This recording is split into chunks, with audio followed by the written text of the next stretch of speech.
The Texas stalker who was a psychopath. The Muna Pandey case. By Desi Studios. No idea what this case is about. I don't know. Never heard of it. It was Texas. So yeah, let's go. Houston's late summer heat can feel suffocating. Thick air clinging to the skin, the city humming under Houston, we have a problem. streetlights. On one such night in August 2024, a brief, trembling phone call shattered the quiet. The building manager of a modest apartment complex near Texas Southern University picked up to hear a stranger's voice. There was a dead body in his apartment. Moments later, he was Happens. I occasionally find that one too. You watch when you at least didn't watch the Sonic video without me? No, I did not. I did not. Don't worry. Don't worry, you little dragon. Oh, why are you disappointed now? Did you want the Rebel D video? standing in the doorway of a crime scene that would haunt an entire community. This is a case that would send shockwaves through Houston's Nepali community, ignite an urgent manhunt, and unravel a story that touched on immigration, vulnerability, and predation. And at its heart was the life of a young woman who had crossed oceans to build a future, only to have it violently stolen. This is the story of that Texas evening, that phone call, that one girl. This is the story of Muna Pandey.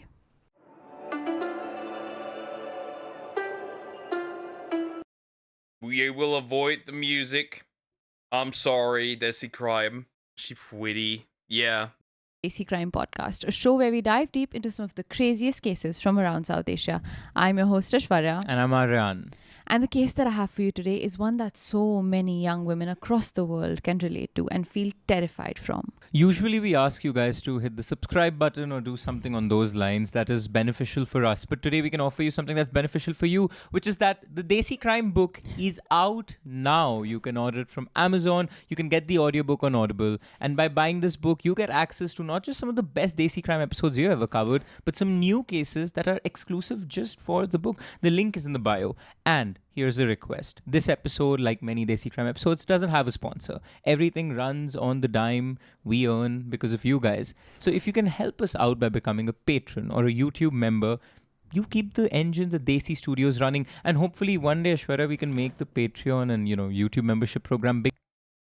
I'm kind of surprised that to be fair, I'm kind of surprised that they still have, covering this, right? Surprised that they have monetization. Others do less and don't have the monetization anymore. I find that interesting. Like it's so bad the Wi-Fi deleted itself when Poker took my video. Yeah. No video for you. L, exactly. Plus ratio, plus no bitches. Big enough that we don't need sponsors. Absolutely. We just need your money. No, but seriously, we produce extra episodes on our Patreon. What do you mean by that? What do you mean by that? Are you trying to make me feel guilty? All the time. In fact, we've been working on some really cool IPs just for our Patreon and members, like getting back the Thug Life series. For the OG listeners who know, Thug Life was this section where we covered the actual tales of thugs that existed during the colonial period. Which people thought were limited to movies like Sholay, but they're actually real stories behind them. Gabbar Singh is a real Daku. And stories like that we will cover there. Of course, we'll release some of them for you guys generally also. But to support our channel, please become a member and buy the book. And now, on with the case for today. Late on a sweltering night in Houston, on a Monday, the phone rang in the office of a tidy apartment complex not far from Texas Southern University.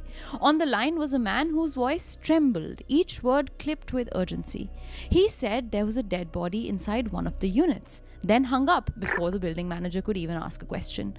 At first, the manager thought it must be some kind of cruel prank. What apartment? What tenant? But curiosity and something deeper, a gnawing unease, pushed him to walk over to the complex and make sure the tenants were okay. Door after door, people confirmed their safety. That is, until apartment unit 3009. It must be so terrifying to find a dead body, not gonna lie. Because, depending on how long, right, when, people find bodies, depending on how long they just lay there, right, there must, I would be so terrified when if I had an apartment or something, right? if I owned an apartment and like multiple people live there and people would complain about the weird stench coming from that apartment, I'd be so terrified that actually, instead of like just having a stinky person renting that apartment, there'd be a dead body. He knocked hard. I know, irrational fear, but bro. No answer. Then called for whoever was inside to open the door. Yet again, no answer. Slowly, he turned the handle and nudged the door open. What he saw stole breath from his chest. On the hardwood floor, in a pool of dark, congealed blood, lay the body of a young woman. Her face was still, her limbs lifeless. It was 21-year-old Muna Pandey, a college student from Nepal. Visibly, she had been shot multiple times. By the time paramedics arrived, it was already too late. Investigators would later say she had been dead for at least a day. The anonymous call had come on August 26, 2024. 2 days earlier, Muna's last known moments alive had been witnessed by those who lived around her. She had been seen walking towards her apartment, shopping bags in hand, phone pressed to her ear. A small security camera she'd mounted above her doorway caught everything that happened next. From the far end of the corridor, a man appeared. He raised a pistol, pointing it straight at her after loading the weapon with that unmistakable sound. Muna's voice, accented with the gentle cadence of a first language, cut through the quiet. The body gets rock hard. Yeah, sure. Yeah, let's see the crime scene. Okay. Yeah, I'm aware of that it gets rock hard, right? I'm aware. Like, but depending on what happened, like if the corpse was already rotting, ugh. Like you walk into that apartment, depending on how long it's been, you just hear that, have that stench. Ooh. Imagine that is already, ugh. I don't think it would ever happen to me. I never see it. It's just really rare. Hey, never say never. What are you going to do? It's a line that still chills everyone who's heard it, an instinctive plea from a young woman who, even in that moment, seemed to think there might be an explanation, some thread of reason she could make sense of. But there was none. He pushed the gun towards her and ordered her to unlock the door. She obeyed, and they stepped inside together. An hour later, he walked out alone, one of her bags slung casually over his shoulder, and disappeared into the night. For nearly 48 hours, no one realized Muna's body lay inside. Friends grew worried when she missed a planned hangout and stopped responding to messages. Back in Kathmandu, her mother, Anita Pandey, living in a small rented room thousands of miles away, called repeatedly. It wasn't like Muna not to answer, but her mother's texts sat unread. When the building manager finally opened Unit 3009, Anita's worst fear, one she'd Well, if it's all on camera, they already have the dude, right? Technically. We already know who did this. Yeah, because consider this, right? The chances of finding a dead family member are pretty high. Like, you could just go to work or school and then come home and your parent just lies there. You never know this. And the older you get and the older they get, the more likely it gets. I don't even know how I would cope with that. never dared voice became reality. The murder of Muna Pandey didn't just rattle the residents of that apartment building. It sent shockwaves through Houston's Nepali community and reverberated all the way back to the Himalayan foothills. Muna had been one of thousands of South Asian students who crossed oceans chasing the American dream. But to understand why her death struck so deep and why it happened to be... I also think it's cool that they're covering, like, right? They're still covering, like, that they're now covering, like, places outside of India. I don't know how often they do this, but everything I've seen was inside India. Begin with, we have to step back from that blood-stained apartment and trace the paths, hers and her killers, that converged in that narrow hallway. Muna Pandey's story began in Bhojpur, a rugged district of eastern Nepal, where the Sun Kosi River winds through steep terraced hills. There is a Bhojpur in Nepal also? Yes, there is. Is the music the same as our Bhojpuri Oh, I have no music? idea. Why don't some of you all tell us? Yeah, please tell us, if you're from Bhojpur, Nepal, do you guys identify with the music coming out from Bhojpur, India? Muna was raised almost entirely by her mother, Anita Pandey, a woman who had been working since her teens, first as a domestic helper and later as a tailor. Muna's father was largely absent. According to the Kathmandu Where are the fathers? What is this? I asked this today already. Where are the fathers? Post, Anita was divorced, living alone with her daughter in a modest rented room in Kandahari on the outskirts of Kathmandu. In a culture where sons are often prized above daughters, Anita poured all her hopes into Muna. She sold off family land, took out loans, and stitched clothes late into the night to pay for her schooling. Friends remember her telling customers, "Whatever it takes, my Muna will study abroad." Muna responded with equal determination. She excelled in school, consistently ranking at the top of her class, and dreamed of becoming a nurse, a profession she saw as both noble and a way to lift her family out of poverty. In 2020, Okay, she wanted to be a nurse. Okay. Yeah, it's just like... Also, like, I find it crazy that, you know, the idea that a parent has to, you know, bury their own child, right? Even though it should be the other way around. I think that's insane. Are there many reasons why there are much crimes in India? Well, obviously, right? It's less safe. You have a much larger population. It makes sense, right? It does make sense. after years of saving and fundraising, she was finally admitted to Houston Community College and was granted a student visa. She left Nepal with 2 suitcases and a promise to her mother she would succeed. On the day of her departure, Anita hugged her at Tribhuvan International Airport and whispered, "Study hard, make us proud, and don't forget to call." Muna, a girl of just 21 and one who had never before stepped beyond South Asia, wept quietly. As the plane rose above the Himalayas, she watched the mountains fade below, the distance between her and her mother growing wider with every passing second. Houston was a world apart from everything she knew. She landed in late summer, greeted by the heavy Texas heat and the endless web of freeways. Enrolled in nursing courses, she took a part-time job at a South Asian restaurant to cover rent and tuition. With no relatives in the US, she initially shared an apartment with another Nepali student before moving. She's like completely innocent, right? Like completely. She hasn't done anything. She didn't provoke anybody, for now at least. Like, she hasn't done anything. The question is, was it actually a dude she knew, or was it really just a random Moving into a small studio to focus on her studies. Life became a relentless rhythm. Classes and labs by day, kitchen shifts by night, often leaving home before dawn and returning well past midnight. Groceries were paid for through double shifts. Her spare time was spent on long-distance calls to her mother in Kathmandu. Those calls stitched together their lives across 12 time zones. When Muna clocked out at midnight in Houston, it was midday in Nepal, and Anita would pause her sewing to answer. They spoke of school, of the suffocating humidity, of tight finances. Some days Muna's voice was buoyant. She had aced a test, made a new friend. Other days it was heavy. She confided about loneliness of living alone and about the unease she felt walking to the bus stop after late shifts. Once she told her mother a man had been following her from work. Anita urged her to be careful and always let her know when she was safely inside her apartment. Muna took that advice to heart. After being stalked by someone in her building, she installed a small security camera above. She's already being stalked. Okay, she's already being stalked. That's interesting.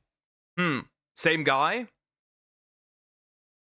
Yeah, as a woman, it's so unsafe as a woman nowadays to walk around and there's a dude, like, it's just crazy. It's just crazy, especially in cities. Like, I already couldn't live in a city because I'd feel unsafe. Not only because of, like, also because of, like, how loud it is and shit, right? I'm not doing that. But man, it's just wild. Above her apartment door, a precaution that would later become vital evidence. Like many young international students, she juggled precarious finances, visa restrictions, And yet, while personal experiences and these experiences may show different, the world is safer than it has ever been, right? All these cases, all these situations, right? They're much rarer than they originally were, which is the funny part, right? The world is much safer now than it ever was. It weirdly doesn't feel like it, which is odd. and the cultural dissonance of a new country. But to her friends, she seemed to manage it all with quiet grace. Those who knew her told KHOU 11 she was punctual, dedicated, and full of life. She was active in Houston's close-knit Nepali community and in campus clubs. She had a shy smile and a habit of humming Nepali songs while chopping vegetables at the restaurant. When she wanted to unwind, she'd watch Bollywood films or listen to South Asian true crime podcasts, tales of tragedy she believed belonged to a world far. You just plugged that there, huh? You smart people. Look at this shameless plug right there. Look at this shameless plug. Far from her own. She could never have imagined that one day hers would be one of those stories because of a man named Bobby. And when I read this detail of that she was an ardent true crime listener of South Asian true crime podcast specifically, I was just, there are a select few of us in this bracket, you know. Should I ever get murdered? For the love of God, please, let it at least be a guy with a cool name. Not Bob, not Bobby, not Tom, not Tommy. I don't know, give him like Bartholomeus.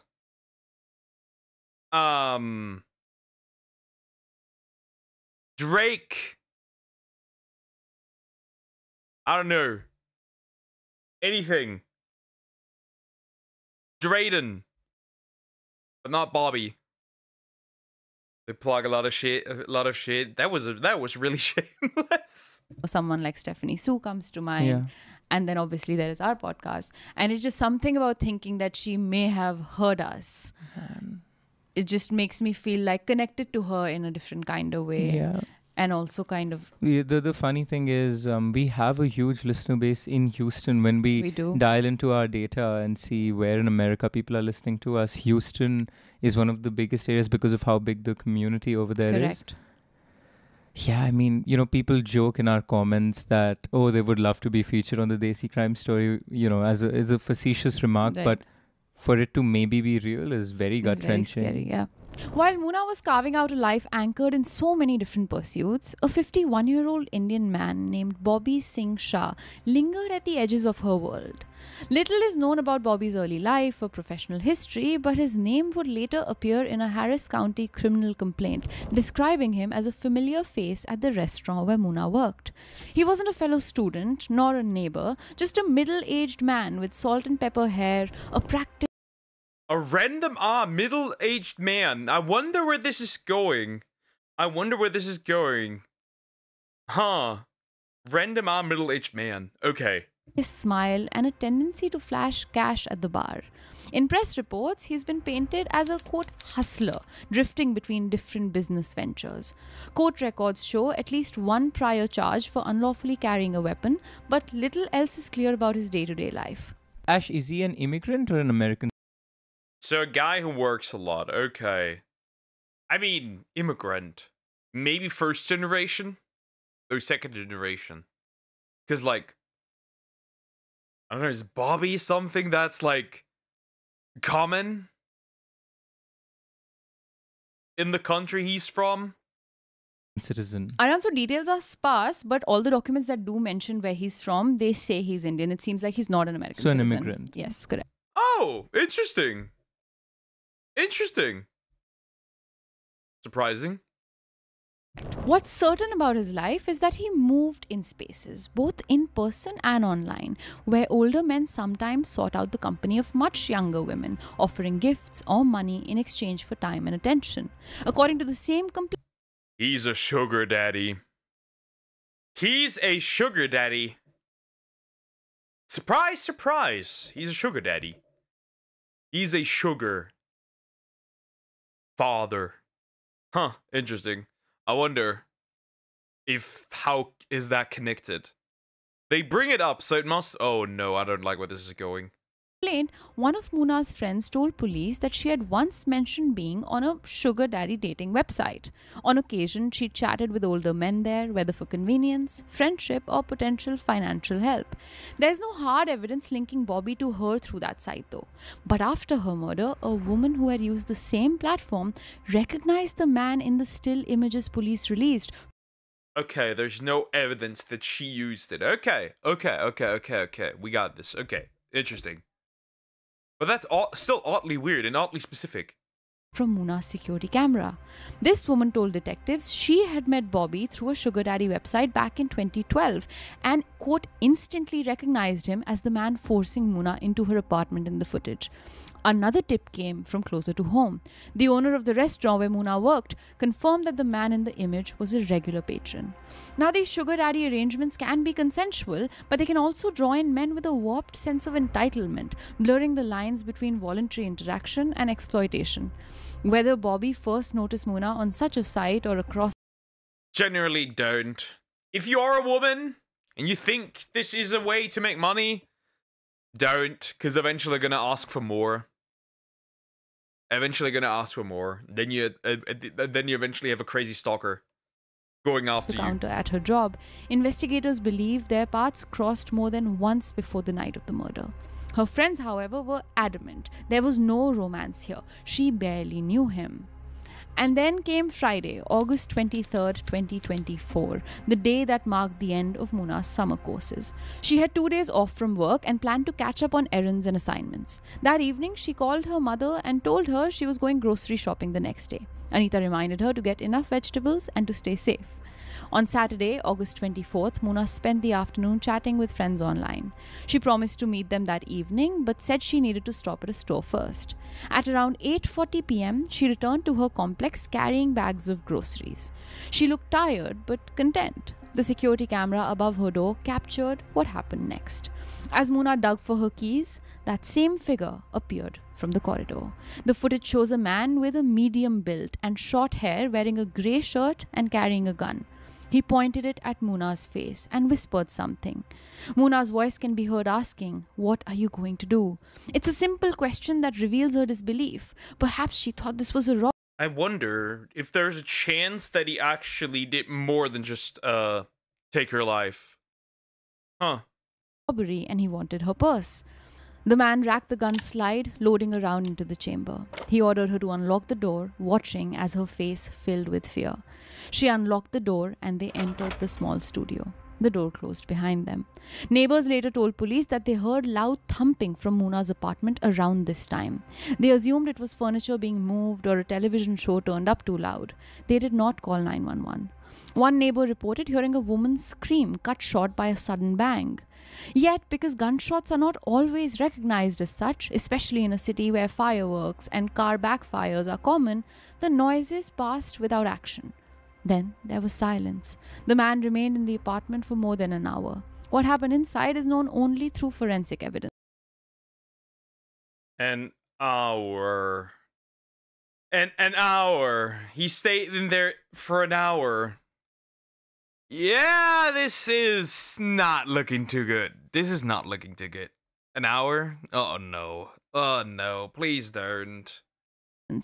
Aishwarya, as a kid growing up in a society, an apartment complex in India, it often happened that we heard women shouting or kids crying, and I'd go out into my balcony and try to figure out where the noise is coming from. It's a very common experience for most kids, and prod my mom to do something about it, and she would write it off as somebody else's business, Right, which that is family matter, which is understandable. And often I've also heard loud bangs and noises, and it happened recently in Bombay.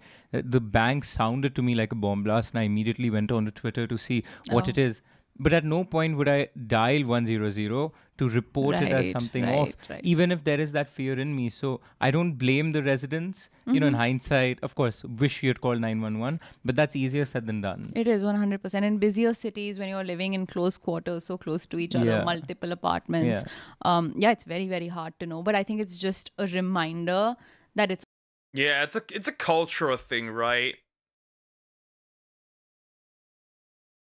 It's a cultural thing, I guess. Because, like, you're used to that. Like, if something was loud here, you'd immediately have the police right there. Like, without a shred of doubt, you'd have the police there. Definitely. always better to be safer Then sorry. than sorry. I remember this one instance back when I was a student in the US, and I had visited the city Ann Arbor a couple of hours away from us. And my friend and I, we parked our car in this parking lot behind a bank. And in our distance, we could see this man kind of just lying on the floor a little bit away from the cars. And there was a cycle that had fallen seemingly on top of him. We could see a glass bottle. It looked like an alcohol bottle.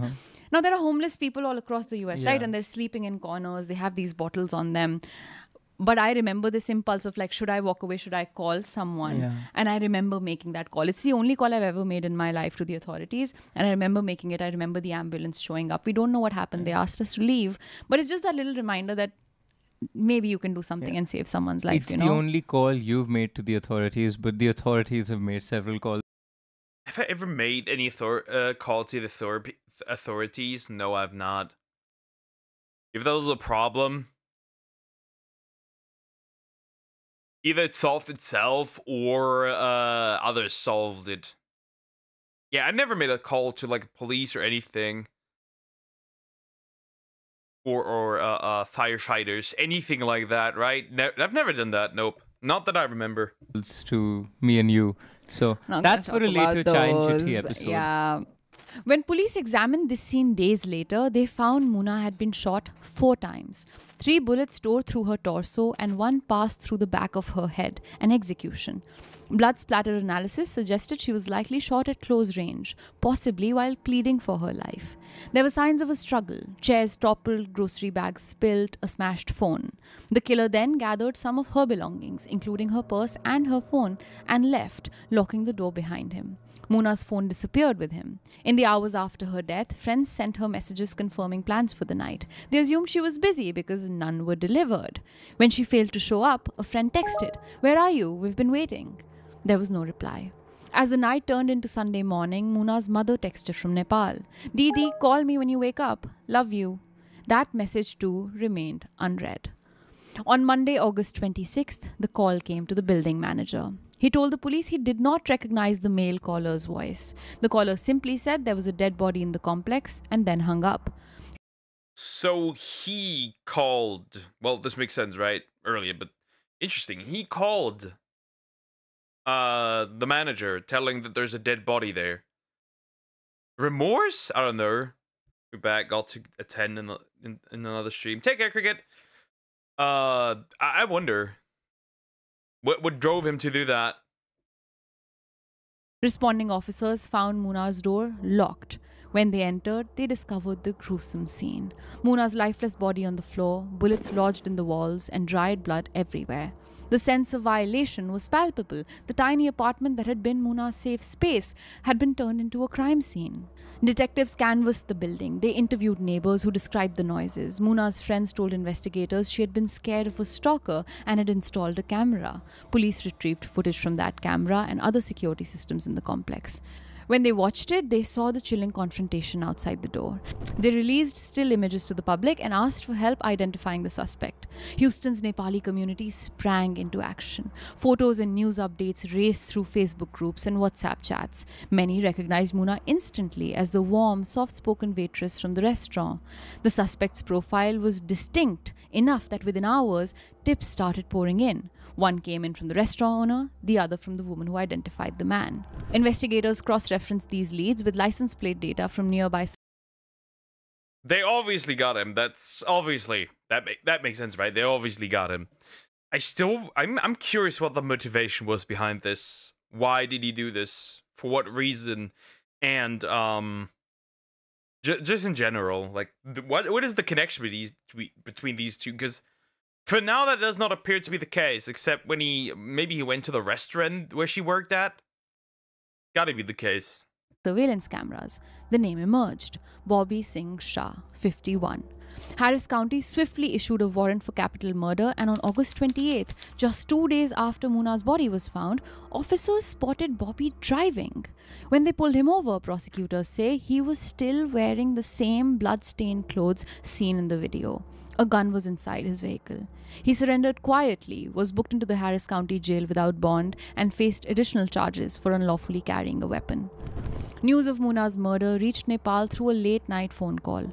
Drona Gautam, the vice president of the Nepalese Association of Houston, called Anita Pandey and told her that her only daughter had been killed. Anita fainted. She later told reporters she thought it was a prank. I don't think how you could not faint. How you could not lose your mind when that happens. I couldn't, for sure. I'd lose my mind if this happened. At first, that someone was lying, but then more calls came. Like, somebody's dying. I'll take matters into my own hand. I do not care what it takes. Finally, someone sent her a link to a news article showing her daughter's photograph, and that's when the reality sunk in. Muna was gone. Ashwara, one might think that since he's an immigrant, not a citizen, he doesn't get the Second Amendment of which is you can own a gun in America. But that's not true. Even as an immigrant, getting a gun license is pretty easy. Especially in a state like Texas. Especially there. I remember I went to a Walmart and got my gun license. Interesting. For just $100. Oh my God. Yeah, gave me a hunting license that allowed me to own and shoot a gun. I just paid. There was no training, no checks, no background checks, nothing. Just here you go. Gun culture is a little bit scary. Obviously, it's scary because we know of school shootings, we know of mass shootings. But having lived in a small Midwestern rural town, we used to see women on their morning runs with like pistols strapped to their arms. Just strapped to their shoulders and arms. Yeah, we used to be sitting in restaurants. There was one incident in our first year which terrified Aryan and I. You were in a Chinese restaurant late at night after a party. It's that easy to get a friggin' gun? You just pay for the license? That's wild. Okay, that's interesting.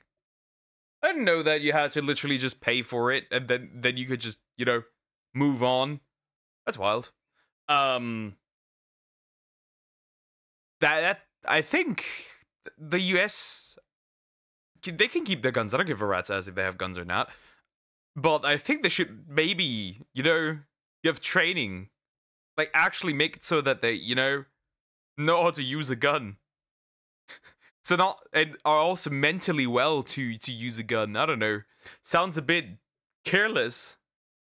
And this man dressed in all black, and that's stereotyping someone dressed in all black is a little bit scary, walked in and you could visibly see a gun strapped to his belt. And he was young, slightly young overweight, frazzled, disheveled, wearing a black shirt. And just a gun hanging from his back pocket. It was late at night, and Ashwara and I, we were there with a friend, and we were so scared. We were so scared because we had just moved to America. But here's the crazy bit. Just a week after that, there were reports of a family being shot by their child in that town of Alma, Michigan. And Ashwara and I always wondered if it was... We looked at photos of the person that did it, and we obviously don't remember the face of the man we saw very properly, but we look at those photos and we're like, it could be him. Eerily similar. Yeah, scary. So gun culture is scary, even aside from the mass shootings that make it to the headlines. It's scary in these small ways too. Anita's grief was compounded by distance. She had no visa to travel to the US. Flights from Kathmandu to Houston cost more than she earned in a year. Houston's Nepali community and friends in the United States created a GoFundMe campaign where the fundraiser described Anita as a single mother who had sacrificed everything to send her daughter abroad and now needed help to bring her daughter home. Within days, donations poured in from Nepali students, South Asian immigrants, and strangers around the world. The campaign raised more than $14,000, enough for Anita's travel expenses and for funeral expenses.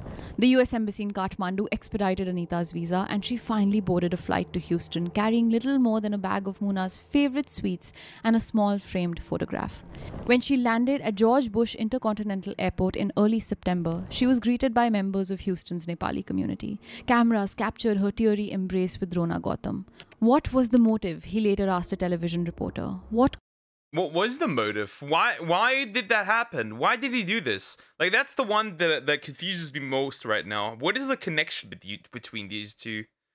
Like, this could just be a robbery. That does not make sense. Could cause someone to shoot a young girl 4 times, he asked. Anita's first stop after landing was the morgue. Seeing her daughter's body, she sobbed uncontrollably. The local Hindu priest recited rituals while Anita held Muna's cold hands. Quote, I had hopes for her. I raised money to send her to America. She wanted to become a nurse. She was so bright. End quote. Anita struggled with guilt over not being able to protect her daughter. She told reporters because of that guilt, she had not been able to sleep for days. Her grief resonated with mothers across the diaspora who had made similar sacrifices. On September 9th, 2024, more than 2 weeks after Muna's death, she was laid to rest at the Forest Park East Cemetery in Webster, Texas. The ceremony combined Hindu rites with elements of Nepali tradition. A priest chanted mantras and sprinkled holy water on Muna's body. Damn, that's still terrifying. TLDR. Guy killed young woman, is a sugar daddy, but for now has no connection to her at all. For now. And that's pretty much it. It's just an Indian guy killing a Nepali woman. And we have no idea why for now. But there's more. That's literally it. He put 4 bullets into her. That's it. Sugar daddy? Yeah, he was on a sugar daddy website. And the only way he got noticed is that a lady who he was a sugar daddy for in 2012 noticed him. But the girl that got killed does not have any connection to that sugar daddy website. Anita draped her daughter in a bright red sari, the color of a bride, symbolizing purity and auspiciousness. Her friends placed marigold garlands around her neck and sang a Nepali folk song about returning home. The Harris County coroner had permitted an open casket. Anita and Muna's best friend stood by her side for hours, their hands trembling as they stroked her hair. Muna's face was bruised, but the mortician's hard work restored some of her gentle features. She looked like she was sleeping. At the funeral, Muna's childhood friend, who requested anonymity, delivered a eulogy. She told the gathered mourners that she and Muna had been friends since they were 10. They had dreamed about studying in America together and about traveling the world. We were inseparable, she said through tears. I keep checking my phone, thinking she will text me again. I was hoping that for the rest of my life, we would be inseparable like we were. Her remarks were a response to speculation that Muna might have been involved romantically with her killer. Quote, there are rumors out there, but they are not true. Muna didn't have a relationship with him. End quote. What? Again, what was the... Oh, yeah, thank you, bro. You're welcome. What is the connection to him? What is there? There's gotta be something. Like, this was literally like an execution. Like, what is there? What is there that makes this... Why did he do that? She wanted to protect her friend's reputation, even in death. The funeral drew not only Muna's immediate friends and fellow students, but also a crowd of strangers. Drona Gautam estimated that nearly half the attendees had never met her. They came because the tragedy touched something universal, a migrant's dream cut short, a mother's worst nightmare realized. Many were parents who had sent their own children abroad and saw themselves in Anita's grief. Others were students who recognized their struggles in her story. They stood under the sweltering Texas sun and watched smoke from the pyre rise into the sky, carrying with it Muna's body and the community's prayers for justice. And then came the day everyone had waited for, the day court proceedings began. As the funeral pyre cooled, the criminal case against Bobby Singh Shah began. In September, he appeared in a Harris County courtroom for a bond hearing. The prosecution described the evidence, the surveillance video, ballistic tests, Bobby's clothes stained with blood, the tips. The courtroom was packed with members of Houston's Nepali. Yeah, we definitely have proof that he did it. Like, there's no getting out of this. I'm still interested why he did that. Community, some wearing traditional kurta pajamas, others in jeans. Anita sat in the front row, clutching a photo of Muna and shaking her head whenever defense spoke. Prosecutors in court described the crime scene as both calculated and vicious, so much so that they said they were considering the death penalty. Bobby's lawyers declared his client innocent and vowed to prove his case in court. Yeah, actually, give him the penalty. Give him the penalty. Like, he's never gonna... There's no way that that a regular life sentence could make up for a young woman's life being lost. At a preliminary hearing, prosecutors told the judge that ballistic tests had matched the gun in Bobby's car to the bullets in Muna's apartment, and so naturally, despite his lawyer's confidence, bail was denied. The arrest brought some measure of relief to people, but also left them with a gnawing question. Why target a 21-year-old student? Was it a robbery that had spiraled into murder or something more personal? Investigators believe Muna may have known Bobby only slightly, perhaps from the restaurant or possibly an online encounter. Her closest friends, again in court, dismissed the swirl of online rumors about a romantic link. According to them, Muna's interactions with older men were limited to serving them food and taking their orders at the restaurant. While she had used a sugar daddy site, it was out of curiosity. Friends say she had never met anyone from those sites in person. Bobby's attorney, on the other hand, challenged the prosecution's timeline and said that there were still unanswered questions about who placed that anonymous call to the building manager. This is odd. This is very odd. This is weird. Like, see. I mean, he could have gone to the same restaurant, right? He could be like an obsessed stalker. I think what was earlier mentioned, she had a stalker. So, I mean, that could be who had moved Muna's phone and whether more than one person was involved. The defense suggested that the crime might have been a robbery gone wrong and that another suspect was at large. They argued that releasing the surveillance images had prejudiced the public and that Bobby had been unfairly portrayed. But true crime stories often hinge on the dogged work of investigators and forensic scientists who gather the pieces that the dead can no longer speak. And the forensic clues found in this case paint Bobby to be guilty of this crime. In Muna's case, the reconstruction of the crime started with small physical clues: bullet casings, footprints, a displaced rug, and the bent frame of a shopping bag. Houston Police Department's forensic teams documented every corner of the apartment, measuring blood splatter to determine the trajectory of each shot. The bullets recovered from the wall behind Muna's body told a story of close-range execution, a shot to the back of the head fired at a downward angle, indicating that she may have been kneeling or lying when the final bullet struck. 3 other rounds enter her torso in quick succession, suggesting an intent not just to incapacitate but to ensure death. Ballistic analysis matched the rifling marks on the bullets to a semi-automatic handgun found in Bobby's car. Such matches are not perfect fingerprints, but they gave prosecutors yeah, there's no way he wasn't doing it. There's zero way he was not doing it. He was most certainly doing it. He is the one that did it. No doubt about it. enough confidence that they had the weapon used in the crime. Digital evidence also played a crucial role. Muna's security camera saved footage to a cloud-based service. Investigators requested access and downloaded the high-definition video that captured the entire interaction outside her door.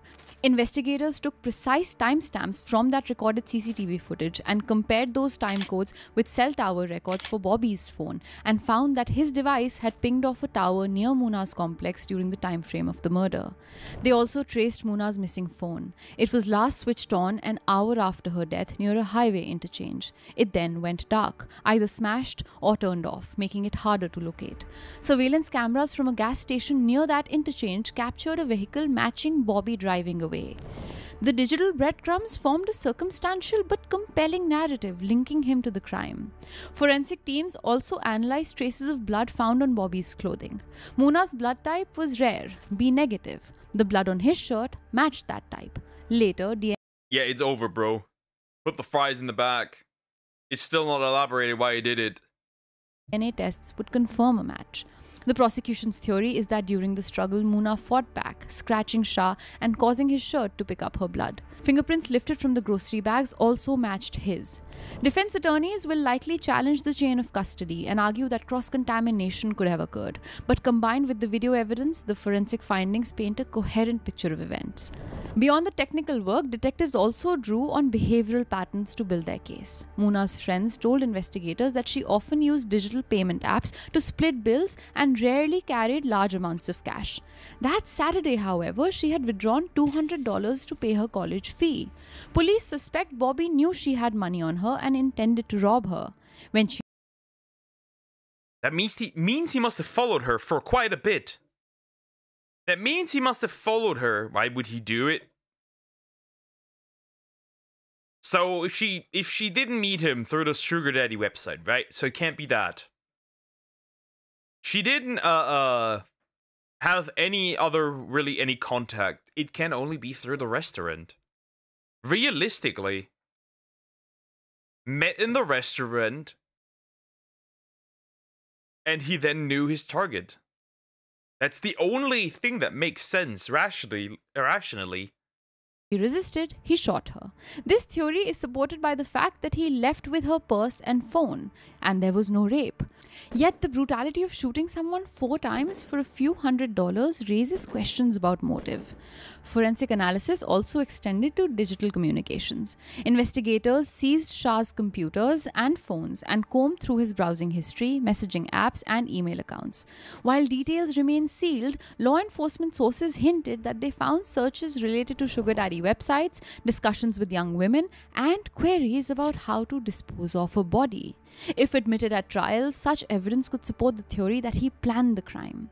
Since the bond hearings have ended but trial hasn't started yet, we don't know how the defense attorneys will respond to this. But we can estimate that they'll say something like internet searches don't equate to criminal intent. They may also contend that a tech-savvy murderer would never leave such obvious traces, implying that someone else used his devices. The battle over digital evidence promises to be a focal point in court. For Muna's loved ones, the science is secondary to the emotional realities. Anita doesn't care how the investigators reach their conclusions. She cares only that the man who killed her daughter is held accountable. Yet she's also expressed gratitude for the detectives who spent long hours piecing together the timeline. At a candlelight vigil in late September, she Death penalty, that's what I believe. Easy. spoke softly into a microphone. Quote, "They told me they will never stop until justice is done. I believe them." End quote. In a world where unsolved cases are far too common, that promise offers a sliver of hope. As of this writing, the trial has not yet occurred and Bobby remains held without bail. Under the US legal system, he is innocent until proven guilty. The speculation surrounding his motives, whether he was a sugar daddy gone rogue, a jealous stalker, or simply a criminal looking for money, remains unsolved. The story of Bobby Shah underscores the murky world of sugar daddy websites and casual dating. The possibility that that's where he met Muna has fueled debates in Houston's South Asian community about the vulnerability of international students. Some blame Muna. There's obviously, very obviously, a chance that that there is actually a genuine connection. We'll never find that out, though. For taking unnecessary risks. Others argue that the conditions faced by many students, low pay, lack of family support, cultural isolation, pushed them towards precarious arrangements. It's a conversation that has played out across diaspora communities, forcing families to confront uncomfortable realities about safety and autonomy. But while we raise these questions and wait for trial to begin, we must remember Muna Pandey was more than the woman captured in a chilling surveillance video. She was a daughter who loved her mother, a student working towards a nursing degree, a friend who liked Bollywood songs and gossiping over chai. Her life was cut short in a foreign city, but her legacy has traveled back across the oceans. Anita Pandey keeps her daughter's photograph in a place of honor. At night, she still whispers to that photo, hoping that somewhere her Muna can hear her. In telling her story today, we hope that you can hear her too. If you like what we do, that's the end of the video. That's terrifying. And we won't find out why he did it, what the connection is. Well, they're probably gonna eventually do a redux once they find out what would happen, right? Once the trial is over. I would assume so, that they're gonna remake this eventually. But yeah, that's all we have. We have a deranged sugar daddy gone rogue, possible stalker, and just, yeah, that's what we have. Anyways, like, comment, and subscribe.